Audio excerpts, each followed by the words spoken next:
and welcome to the Ladybug Laboratory podcast. I have a sore throat and I'm incredibly thirsty, and my name is Lily and I will be your host for today. You can find me on Ravelry and Instagram, and all that info is in the down bar. We do have a Ravelry group, the Ladybug Laboratory podcast group, where you can go with any questions. That's where you'll find the show notes. They've got lots of links and stuff. You can comment. There's an Ask Me Anything thread. So yeah, go ahead and check that out. Today is Saturday, April 29th that I am recording. This will probably be posted on Wednesday or Thursday, May 10th or 11th, depending on how busy I get. Sometimes it waits till Friday, but usually it's a Wednesday or a Thursday. Today, we've got a couple of things going on. We're going to look at some works in progress, or unfinished objects, UFOs, a couple of books, some sewing, a little bit of a shout out to some amazing people, and my April totals. We also have a make-along going on in the group. That is the Made For Me make-along, where you make something for you without any guilt or without, basically it's trying to make selfish knitting not selfish. Removing the guilt. Anything else that I have to mention? I'm drinking water. That's it. Oh, one more thing I did want to add. For many of you who are regular viewers, you know that I will record 2 segments in a row. So this is episode 19B, and I'm recording it on the same day that I'm recording episode 19A. And so in episode 19A, I was wearing my Plum Sweater Clan sweater, front ways. But for this one, I decided to wear it back ways, so you could see. So this is in the cardigan formation. I can, of course, unbutton it, etc. And then on the back is that lace panel that was on the front last episode. So yeah, I'm extremely happy with this. Alright, let's move on. It's me from the future again, and I just wanted to report my April totals. So in April, I brought in 400 yards, but I used 2,090 yards, which put me at a net of almost 1,700 yards out as opposed to in. So from March, I had 5,500 extra yards brought in. So when you put those together, that brings me about to 3,900 yards more in 2017 than out. And I'm really, really happy with that. So yeah, that's my April totals. For works in progress, I've basically got nothing. I haven't worked on a whole ton over the last 2 weeks anyway, and most of it was finishing up projects like this, or all the other ones that you saw in episode A, if you watched it. So I have barely anything to show you. I'll show you anyway, but it's not a lot. So you've seen before, my Secret Garden shawl, and this is living in my Secret Garden bag from Little Skein and the Big Wool. And they give you a kit, it includes a project bag, pattern, yarn, whatever you need, and it's modeled after usually a children's book. So this is the Secret Garden pattern by Alana Dakos. This is what it will look like. And it's got this beautiful leafy design on it. This is what I have so far. I am knitting this on US 4s, which is a 3.5 millimeter? I forgot to write it down. Maybe it says in here, 3.5 millimeter, I think. Anyway, and my progress keeper is this tree, from the Lone Larch, because I thought it went beautifully with this amazing green leafy pattern. So when you last saw this, I was right about at the top of this cross here. This yarn is incredible. It is, oh my goodness, why didn't I take any good show notes? It's this one.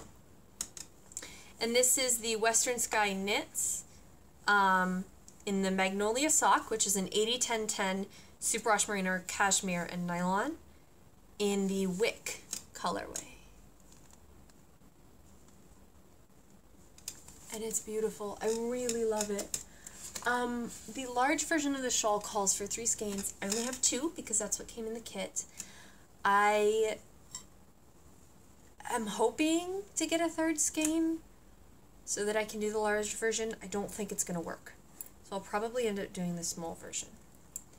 Now there is this sort of bump down here, and that's because the way that the pattern works, it pulls in at this cross, but I'm sure it'll block out. It'll be fine. But I really love it. It's very soft, and I love the color. I can't wait to have it done. Despite that, I've barely worked on it because I've been working on other things, but the stitch markers came with the kit. One is like a darker purple, and one is a lighter purple. And yeah, I'm really quite happy with it. That's all. That is my Secret Garden shawl. I literally only have 2 more works in progress. After last episode, last episode when I had, gosh, 12? I only have 2 more. Oh my gosh. So this one is living in my front range bag. And this is my Druidry tee, as in t-shirt. I'm using the Dryad linen tee pattern, which is by Gina Hills. And I haven't done a whole lot on this. I'm using Quince & Company Kestrel in this yellowy colorway. And I've basically just done a swatch. I haven't even blocked or washed the swatch. So this is what the patterning looks like so far. And this knit up very quickly. I did this swatch in maybe 2 hours last night. So I was putting off casting this on until I finished my Plum Sweater Clan, and I finished it last night. So I got to start this. So I'm going to wash the swatch today, let it dry, see how it looks. Yeah. I'm knitting that on US 10.5s, which is a 6.5mm needle. That's all. One thing I forgot to add about the front range bags when I talked about them last week is that they have these little plastic yarn guides that open and close. So you can use the yarn guides and still remove your work from the bag. Okay. And the last work in progress, sorry, that I have for you today is living in my Studio in the Green Kitties bag, which you've seen many, many times, and those of you that are returning viewers know exactly what's living in here, and you would be correct. That is my scrap blanket, my stained glass blanket. So, last time that you saw this, it looked something like this, okay? And I was still working on this auburn one. So I finished the auburn, and I believe the auburn is from Carolyn, The Next Beautiful Thing. Then I started a new row. So this is an opal mini from my advent calendar, and this is day 16. This is day 16. This is Plucky Knitter Plucky Sock yarn in the Hills Are Alive colorway, and this is basically what I had left over from my Threshold pullover.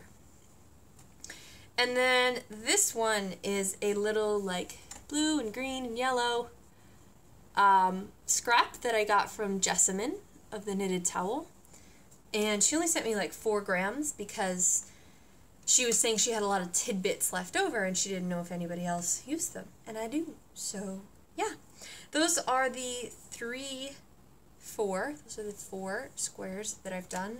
This is what I mean about having nothing for works in progress. That's it. Works in progress are over. That's all.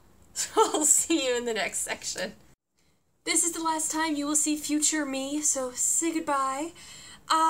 I did forget a work in progress, and this one is my Captain Tight socks, which is using the Captain Tight Pants colorway by Into the World, and their Pikoku sock. I'm doing the Afterthought Smooth Operator Socks pattern by Susan B. Anderson. And I'm knitting these on US 2s? Maybe? I've been knitting them on my 9-inch Circs. Yeah, US 2s, 2.75 millimeters. I've been knitting them on my 9-inch Circs, and last time that you saw this sock, I was right about here. This Progress Keeper from Crafty Cat Studios. And I went up, and I finished the cuff, and I bound off. This Progress Keeper from Wicked You Dye Works is where my Afterthought heel is going to go in, so there we are. So I finished this sock, and I forgot to mention it, but I'll be starting the second one soon. Alright, that's all you'll see of future me, so bye. So, some books that I've been reading recently. As I talked about in episode 18A, I have a giant backlog of books that I've been reading, as that was part of the reason that I was so busy for a while. So today I'm going to talk about 2 different young adult books that have a lot of similarities as well as some differences. The first one is 6 Months Later by Natalie D. Richards, and it's a decent book. It's definitely, young adult, and one thing that can come with young adult is a bit of simplification, especially at the end, and that is the case in this book, as well as in the next book that I'm going to talk about. It's not the case with some of the other young adult books that I've shared, like House of the Scorpion. It's a good book. It's what we call a high-low book, so it's high interest, but it's a pretty low reading level. It's maybe a 5th or 6th grade reading level, but it's content that would be fascinating to all the way up through the end of high school. And it's basically about a girl who falls asleep in study hall in May-ish, near the end of her junior year of high school. And she wakes up in the same room, the same seat, in January of her senior year of high school. 6 months have gone by. And she doesn't understand what happened. She wakes up and it's, night. And she's in the school and she doesn't know why. And somebody comes to visit her, and it's someone that she's never talked to before. And they're like, "You called me, are you okay?" She has no idea what's going on. And so it's about her basically discovering what happened to 6 months of her memory, and how in that time she discovers that the people around her who she had sort of stereotyped are actually not who she thought. It's a good book. It's gripping. It kept me reading quickly. It is not as the same type of gripping as like Bad Little Girl, which I talked about last time in 18B. It's the young adult version of gripping, right? But it's good. It's good. It's a quick read. If you're looking for a quick, and it's a little bit light, but it's interesting enough to keep you going. The other one is Uglies by Scott Westerfield, which is the start of a 4-book series. You may have heard of it before, and it's good. It's got kind of a little bit of a cliche ending, which it had so much potential as a book, and a lot of that potential is played out, but some of it isn't. And I mean, it's good. It's a dystopian sci-fi book. I don't know that I would recommend it for somebody that's looking for an in-depth exploration of, why, of humanity and how, what is true and real, and it had the potential to be that, and it's not. It's a fun young adult book. It's a fun young adult book, and it's a good at being a fun young adult book. But it had the potential for this deep exploration, and it didn't, and that's a valid choice to make as a writer. But I'm really big on that deep exploration, so meh. Good, but meh. So those are 2 books that I've been reading. For some for some non-knitting crafts today, I have sewing to show you for the first time in 7 months, something like that. So over the summer, I had been working on a quilt for my cousin's soon-to-be baby, and I picked that back up again. I worked on it over break. I pulled out all the pieces. I resorted them because they'd been a mess, and I got a whole bunch of little sandwich bags. So sorry, my phone stopped recording for a second. So I picked that back up again, and I resorted all the little pieces, and I put them in little sandwich baggies this time so they will stay sorted. I'm really happy with how I organized this. I don't know why I didn't do it the first time. But I guess it's because I thought I would finish it. Never happened. So I'm still working on the quilt top for little baby. And last time that I spoke to you, I had about 5 of these done. And these are block A. So the quilt is made up of a whole bunch of block A and a whole bunch of block B. And you put them together. And it's pretty scrappy. I've made it from a jelly roll. And I just purchased a little bit of extra fabric from some of the jelly rolls. So I finished all of the block A's. Okay.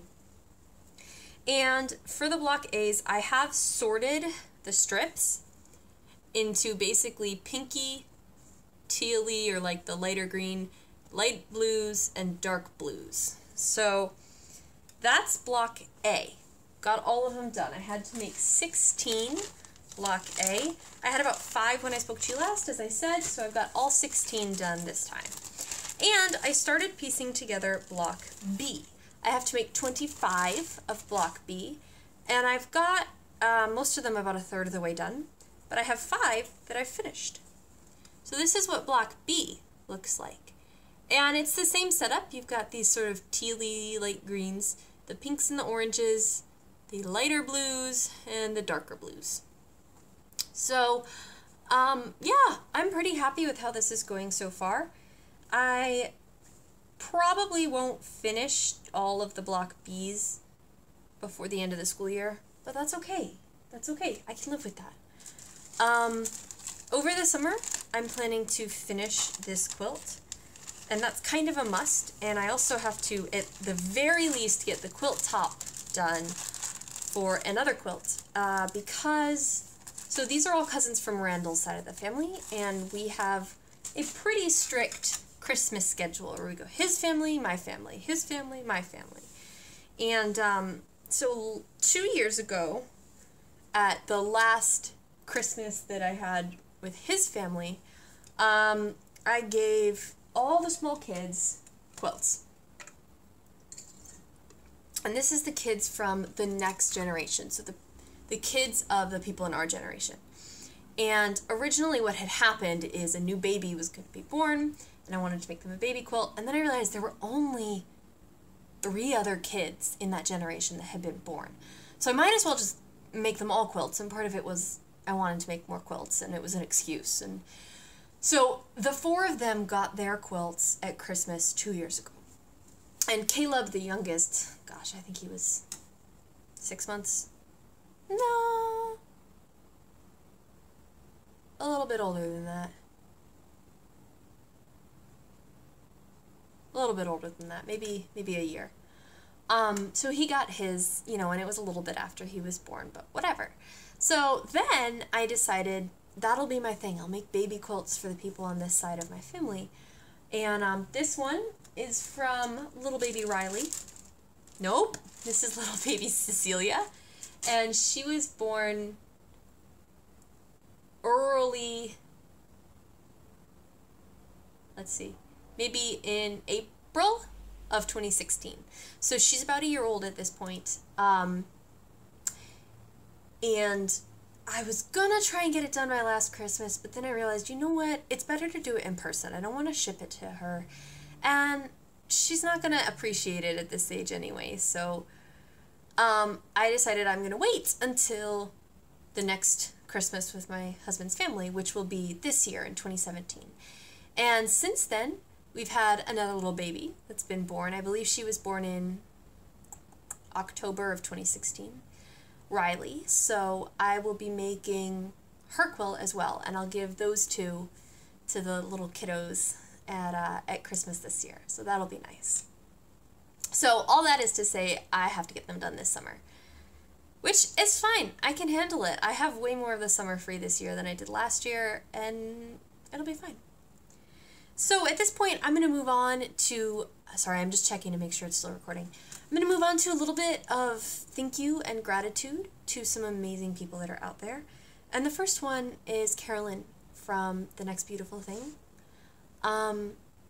Carolyn sent me an amazing package, and I don't think I ever thanked you for it, Carolyn, but I really, really appreciated it, and it meant a lot to me.